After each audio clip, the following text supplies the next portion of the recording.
Ya, oke, ketemu lagi dengan kami dari Bentang Wirausaha Sosial. Ya, hari ini kita mau bikin video tentang apa ya? Kemarin ada yang request. Ini kebetulan ada Mas Ratib di bawah kanopi anggur sambil makan anggur mau ngasih informasi tentang apa? Kemarin pertanyaannya apa ya, Mas Ratib?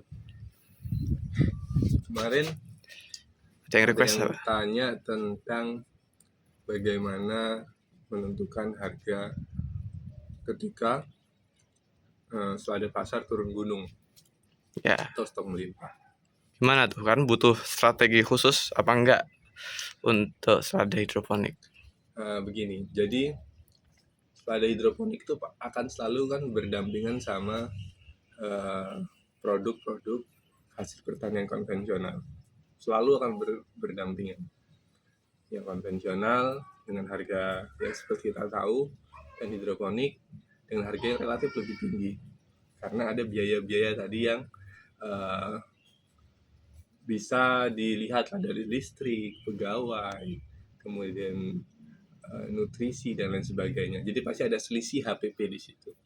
Nah, jadi pertanyaan, gimana cara menentukan harga pasar? Nah, inilah pentingnya seorang petani itu melihat pasar. Informasi pasar itu penting.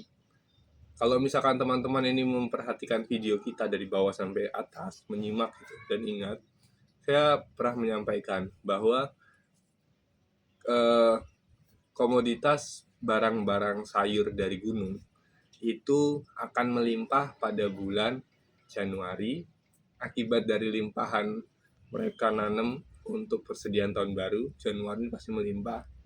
Kemudian juga bulan Juli awal sampai dengan Agustus pertengahan.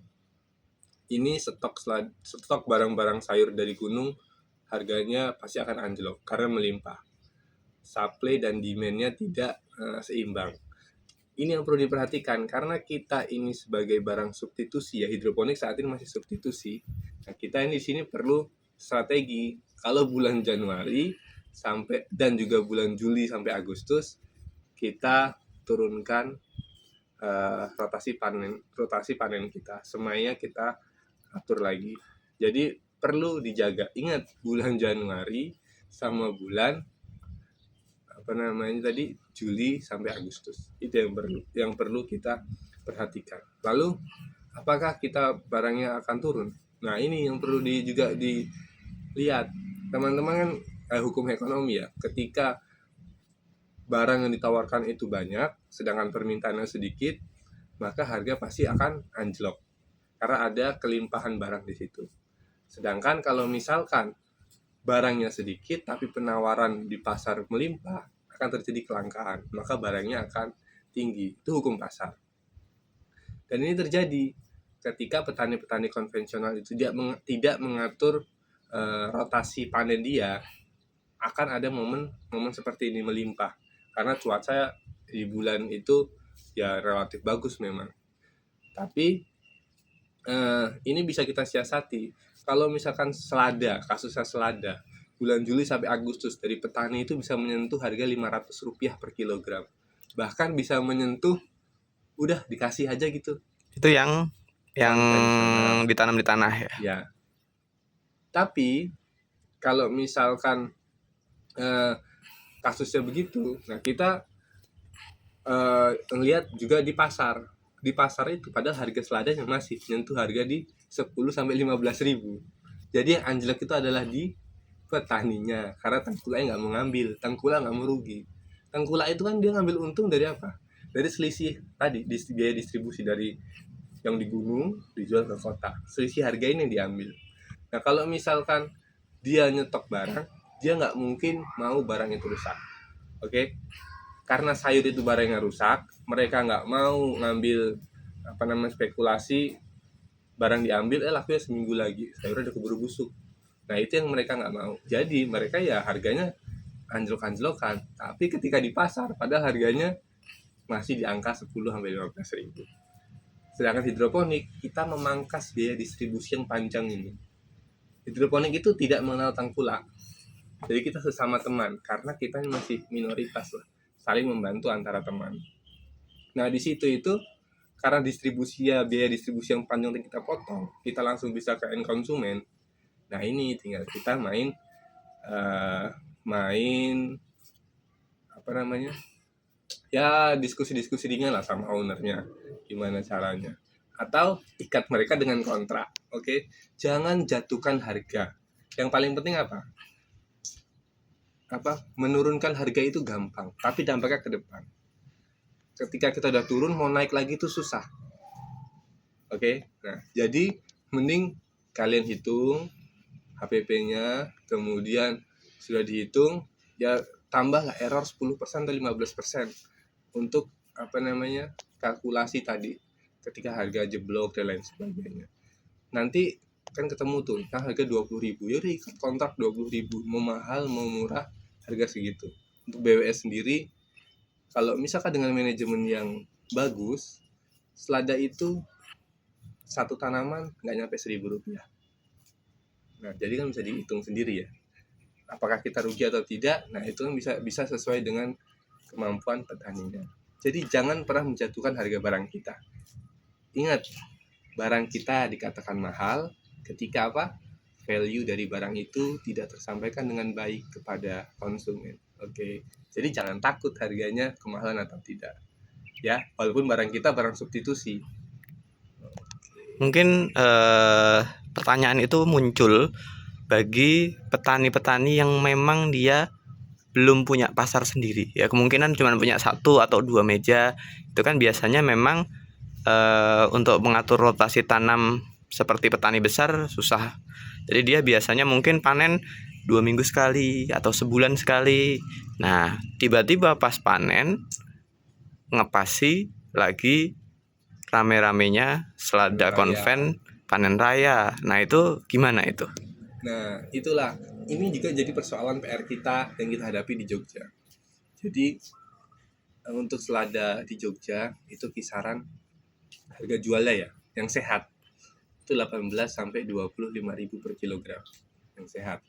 Tapi ada beberapa oknum, sebenarnya oknumnya ini juga maunya harganya mahal, tapi ketemunya sama orang yang tidak tepat. Diambil harga 14.000, 15.000 dengan apa iming-imingnya? Kamu panen cuma sebulan sekali atau per siklus 45 hari sekali. Kalau nggak aku ambil, siapa yang mau ngambil dan lain sebagainya gitulah, ditakut-takuti. Kadang-kadang juga mereka karena panennya tadi dadakan, nggak ada yang menerima, ya jadi harganya diketok sama restonya. Itu sehingga kita merangkul mereka. Daripada kita tidak jelas harga pasar, hidroponik kan kita sebagai penentu harga, kita yang nentuin harga. Ya udah, itu kita kumpulin, kita satukan. Yang panen-panen kayak di Jogja kasusnya, kebun kecil, silakan store kita. Iya. Kita Jadi beli harganya pun lumayan loh.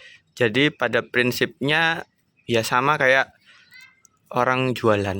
Ya, itu kan sebenarnya orang jualan samping-sampingan itu sebenarnya mereka dianggap pesaing iya.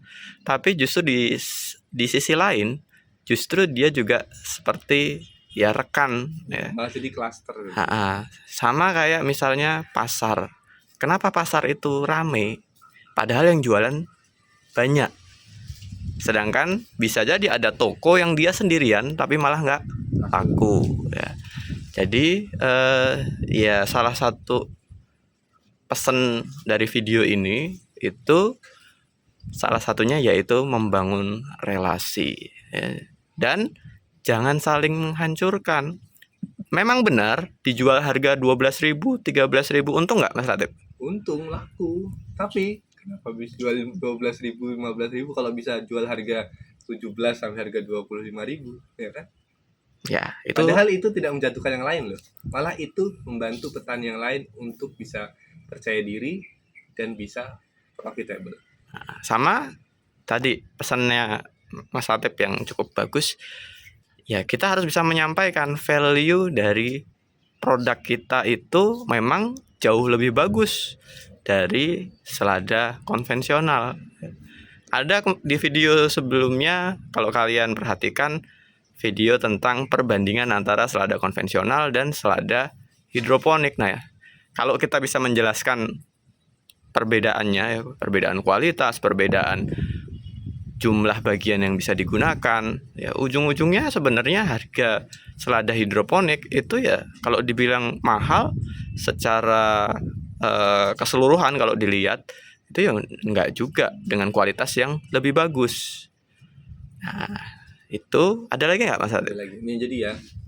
Jadi karena semua bisnis yang dia tujuan untuk menjadi supplier itu kan diperlukan kualitas yang pertama dan juga kuantitas. Tapi dari kualitas dan kuantitas ini tidak akan berlaku ketika kita tidak bisa, yang paling penting adalah kontinuitas, berkelanjutan. Nah, kalau kita mau jadi supplier, kualitas bagus, oke. Kuantitasnya banyak, oke. Tapi paling penting ini, semua ini bisa bergeser, nggak laku ketika kontinuitasnya nggak ada.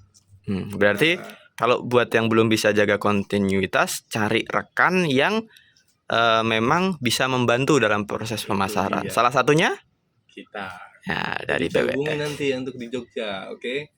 Tapi ya tadi kita punya standarnya. Jadi nanti kita bisa main ke kebun, kita lihat apa yang harus diperbaiki, manajemennya kita bantu dan lain sebagainya. Pupuk ya bisa banget, hydrotech gitu. Nah, ini ya kembali lagi, makanya dari yang tadi kualitas, kuantitas, dan kontinuitas.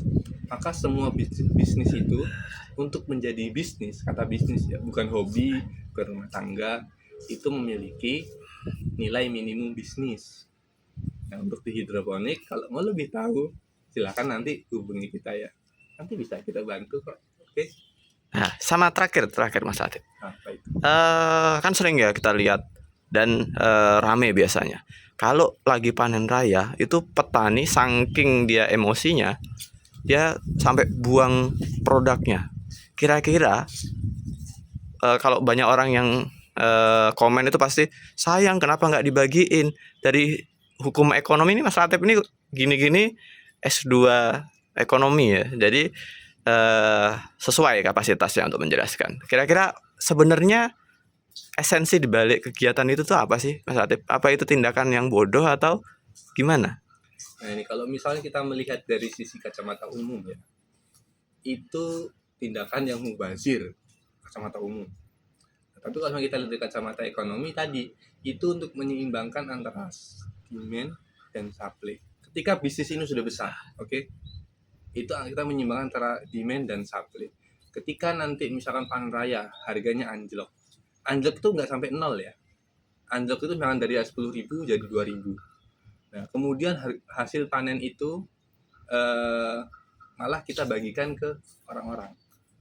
Maka orang yang tadinya mau beli, pingin ada niatan untuk beli, nggak jadi beli.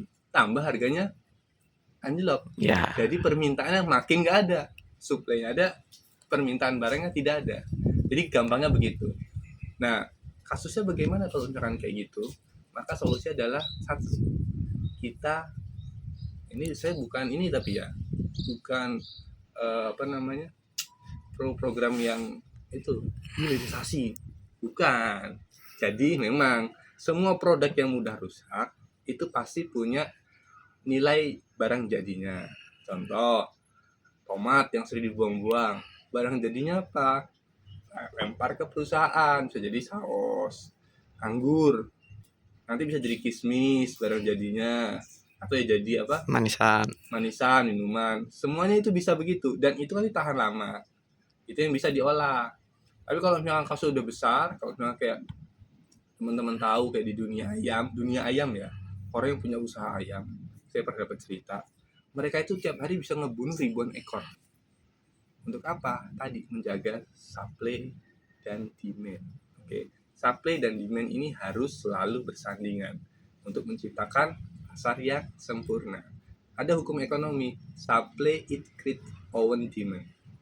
Jadi penawaran barang itu akan menciptakan permintaan barangnya sendiri ketika itu terjadi dengan secara alamiah.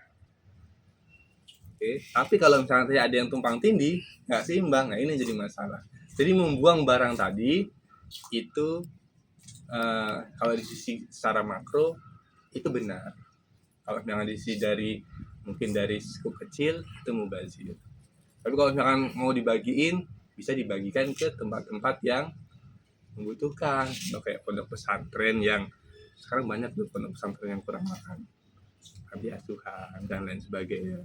Tapi jangan Ke pasar. pasar, rumah tangga yang kira-kira di komplek, itu malah mematikan usaha itu sendiri. Itu mungkin sederhananya begitu. Ya, ini berat nih pembahasannya. Ya. Jadi ya kurang lebih video hari ini karena sudah terlalu berat, mungkin bisa kita cukupkan saja. Ya. Tapi tadi ya ingat ya, kalau misalkan mau skala bisnis, semua ada hitungannya. Daripada nggak salah, mending hubungin kita, oke?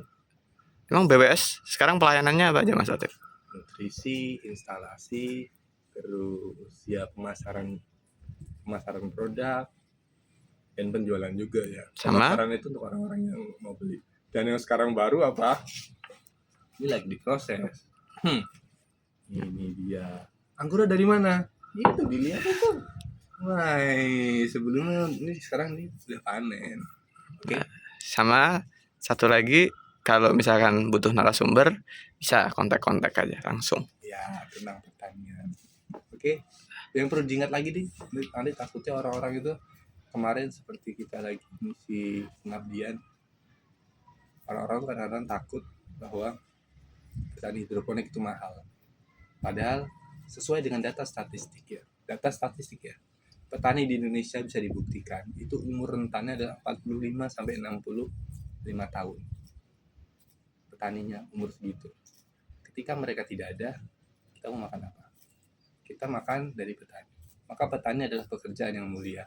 15 tahun lagi, yang umur 65 itu kira-kira umur 80 tahun apa masih kuat? Yang pasti enggak. Jadi perlu ada regenerasi. Untuk menjadi regenerasi itu, anak-anak muda harus mau bertani. Bertani dan berinovasi. Bertaninya, ya kita kan generasi 4.0. Lahan sempit, produktivitas tinggi. Hidroponik solusinya. Oke. Anggurnya jangan lupa. Ini juga sekarang lagi penting ini. Tanaman buah sebagai inovasi-inovasi dari produk pertanian. Ya, oke, terima kasih Mas Latif. Salam petani milenial. Salam petani milenial yang muda yang bertani. Oke, siap. See you.